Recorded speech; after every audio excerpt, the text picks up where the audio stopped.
Hello po! For today's video, tayo po ay pupunta sa ating area of assignment, ang Barangay San Isidro. So ngayon po ay ang ating regular visit. So tayo po ay magbibigay ng iba't ibang health services sa mga nanay. So nandyan po ang ating mga nanay na buntis, nanay na nagpapasuso, nanay na magpapabakuna ng kanilang mga anak edad 0 hanggang 12 months. So kasama po dyan ang pagtuturo ng tamang nutrisyon, tamang pagpapasuso at marami pang iba.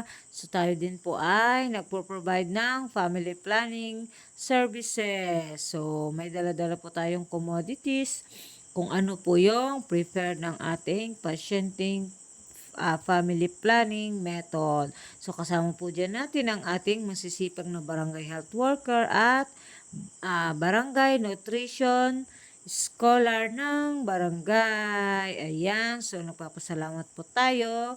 Maraming salamat sa panonood.